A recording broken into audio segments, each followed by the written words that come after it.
Jadi Jokowi dituntut bukan karena ijazahnya palsu, tapi karena dia berbohong punya ijazah asli. Baik, langsung saja kita kasih kesempatan Rocky Gerung.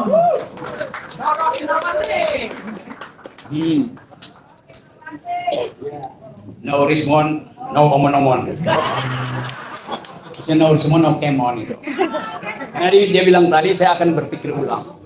Saya tidak akan berpikir ulang. Yang harus berpikir ulang adalah mereka yang membaca pikiran saya dengan cara yang keliru itu. Oke, ini buku setiap kali saya berapa hari lalu ini otak politik Jokowi ini, Dr. Tifa teman saya, dia minta saya tuliskan pengantar. Lalu saya tulis dengan cara saksama dalam tempo singkat-singkatnya. Oke. Tadi diterangkan oleh Dr. Rismond tentang fungsi otak. Seolah-olah otak itu sekedar benda biologis yang bisa diurai, dianalisis untuk memeriksa lapisan-lapisan lemak yang membuat saraf kita itu terus hidup, yang membuat elektromagnetik itu bisa melompat-lompat untuk memproduksi energi. Tetapi selalu ada hubungan antara otak dan pikiran. Sampai sekarang, apakah otak membentuk pikiran atau pikiran kita memaksa otak untuk mengklasifikasi ilmu pengetahuan? Itu dulu sudah dipikirkan tahun 1800 oleh Immanuel Kant. Dan akhirnya bahkan neuroscience mengakui bahwa deteksi dari Immanuel Kant memungkinkan studi neuroscience hubungkan dengan soal-soal emosi, soal-soal kecerdasan, soal-soal kemampuan untuk memprediksi. Jadi buku ini sebetulnya ini temanya tema biasa nih, tema dari 1800 sudah di-riset tuh.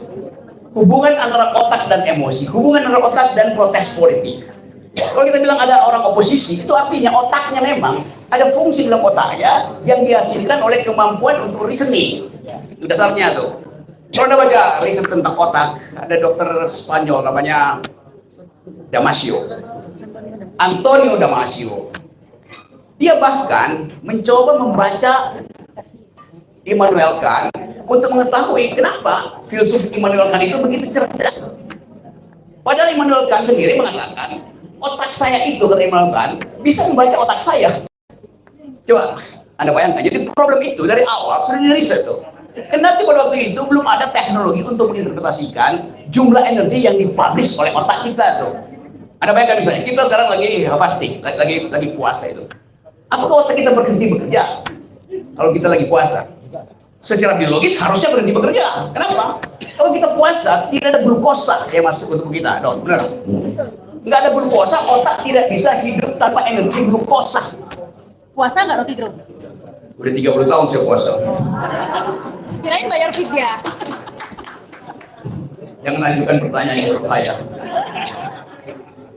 Jadi, kalau kita teliti, di dalam keadaan puasa pun otak kita memproduksi sesuatu tanpa glukosa, itu berarti ada cadangan energi disediakan oleh tubuh. Kalau nggak semua orang yang berpuasa jadi dungu. Padahal bahkan mereka yang nggak puasa pun dari awal udah dungu tuh. Karena namanya puasa Solo. Solo itu bukan nama kota. Nama ganti self. Solo sendiri itu. Gue mesti jadi akal supaya nggak kena delik. Oke, kata self tadi ya, saya akan itu pegang lagi. Kata self, kedirian kita dihasilkan oleh kemampuan otak untuk membedakan saya dengan Anda. Sekarang pertanyaannya, jenis kimia apa yang ada di otak sehingga mampu untuk membedakan saya dengan Anda? Anda dengan Gibran, Gibran dengan bapaknya, bapaknya dengan Jokowi. Kan itu kemampuan berpikir. Udah subversi belum Pak? Jadi kalau kasus yang ditulis oleh Dr. Tifa ini dibawa ke meja sidang dengan hakim, bahkan tidak akan selesai di meja sidang. Karena riset itu selalu sifatnya ongoing, in the making, nggak akan berhenti. Jadi percuma membawa kasus ini ke meja sidang. Bawa kasus ini ke meja sidang akademis. Itu yang dari awal saya inginkan. Kalau saya diminta jadi saksi ahli, saya bersedia jadi saksi ahli. Saya bayangkan, kalau saya jadi saksi ahli, dia akan nanya saya itu jaksa. Jaksa itu belajar hukum, dia nggak belajar filsafat, dia nggak belajar neuroscience, dia nggak belajar artificial intelligence. Saya belajar karena saya pertama elektro, jadi saya ngerti soal-soal fisika itu. Pola kedua saya economics, saya ngerti tentang efisiensi otak. Otak itu bekerja seperti seorang homo economicus, mencari hal yang menguntungkan dan menghilangkan hal yang membuat otak nggak bekerja tuh. Itu prinsip ekonomi. Otak bekerja secara ekonomis. Jadi gobloknya, bukan gobloknya, tololnya kasus kalah, dungunya kasus ini dibawa dipancing-pancing dokter Tifa, Rismond, Roy, yang otaknya berfungsi maksimal. Dari segi itu udah terlihat ketidakseimbangan. Otak Termun itu adanya di dengkul. Jadi kalau ada kesalahan berpikir, Termun akan dibedah oleh dokter ahli tulang. Ortopedi ya? Jadi teman-teman semua, kita ingin pastikan, kita mulai dengan tradisi bahwa semua dalil akademis dibantah secara akademis. Perbantahan akademis itu, perbantahan akademis isinya dalil-dalil, bukan pasal KUHP. Jadi, teman-teman, saya dari awal saya anggap ini persidangan yang ngaco. Apalagi kalau kita terangkan, memang yang dituntut apa? Ijazah Jokowi bukan. Siapa yang nuntut Jokowi buktikan ijazahnya? Jokowi bisa bilang, ya saya palsu, ada soal. Tapi saya kan bisa jadi presiden tanpa ijazah UGM. Dia lulusan SMA. Tapi justru di situ problemnya, kenapa dia nggak pakai ijazah SMA? Kan gue gaya-gayaan. Itu soalnya. Jadi Jokowi dituntut bukan karena ijazahnya palsu, tapi karena dia berbohong punya ijazah asli. Anda tahu skandalnya Bill Clinton? Dia di-impeach atas peristiwa Monica Lewinsky. Karena ternyata terbukti dalam persidangan ada kohabitasi antara Bill Clinton dengan seks, staf khususnya seorang perempuan, terjadi hubungan seksual. Maka Clinton dihukum karena terjadi hubungan seksual, benar nggak? Enggak. Salah. Dia dihukum karena berbohong. Dia bilang nggak ada, ternyata ada. Jadi soal moral itu nggak ada urusan dengan kita. Tetapi berbohong itu adalah masalah hukum. Anggap ya.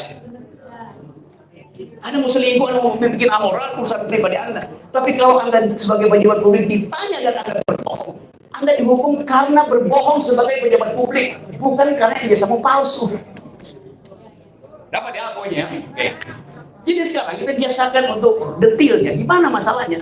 Karena dia pejabat publik berbohong pada publik. Kalau dia biasa berbohong, ya cuma dihukum di akhirat.